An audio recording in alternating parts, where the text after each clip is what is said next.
दो सपेरे थे, कात्या और रघु। वो दिन भर जंगल में सांप पकड़ते थे।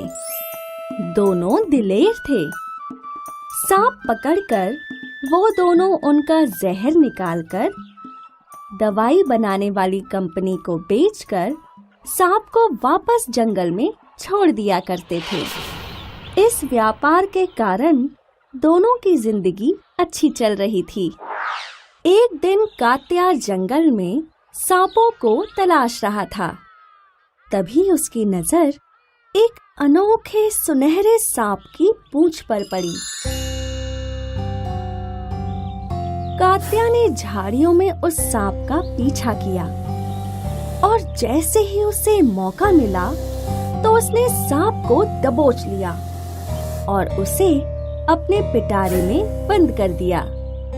रोज की तरह वो अपने रास्ते जा रहा था कि उसके सामने एक और बड़ा सा सुनहरा सांप आया और वो सुनहरा सांप फन फैलाकर कात्या के सामने ही बैठ गया।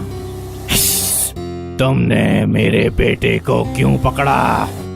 सांप को बोलता सुन कात्या के तो होश ही उड़ गए।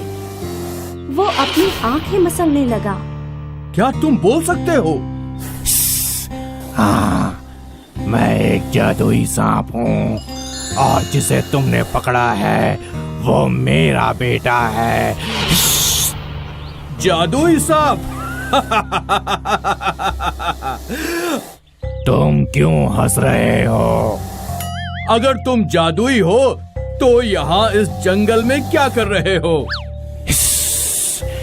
मैं और मेरा परिवार इसी जंगल में रहते हैं, लेकिन तुम अब ये बताओ कि मेरे बेटे को आजाद करने के लिए तुम्हें क्या चाहिए? तुम मुझे क्या दे सकते हो?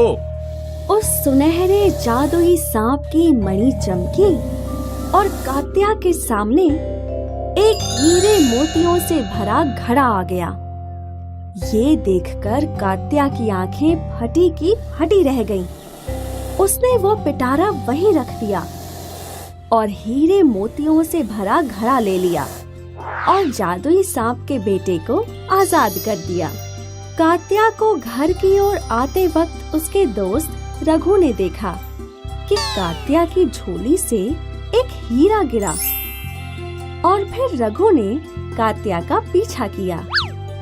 कात्या घर गया और उसने अपनी पत्नी को वो हीरे मोती से भरा घड़ा दिखाया और उसे पूरी कहानी बताई।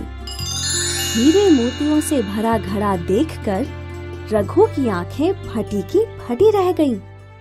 तभी रघु ने सोच लिया कि उसे भी वैसा ही हीरे मोतियों वाला घड़ा चाहिए।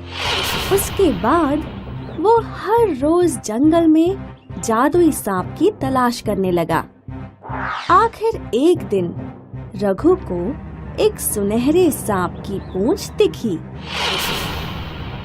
लेकिन जैसे ही उसने वो पूंछ को खींचा तो एक बड़े से सांप ने अपना मुंह खोला।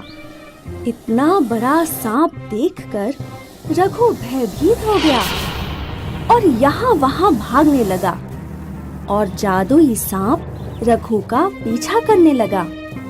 भागते भागते रघु अपने घर पहुंचा और उसने दरवाजा बंद कर दिया। बाप रे बाप, आज तो मर ही जाता।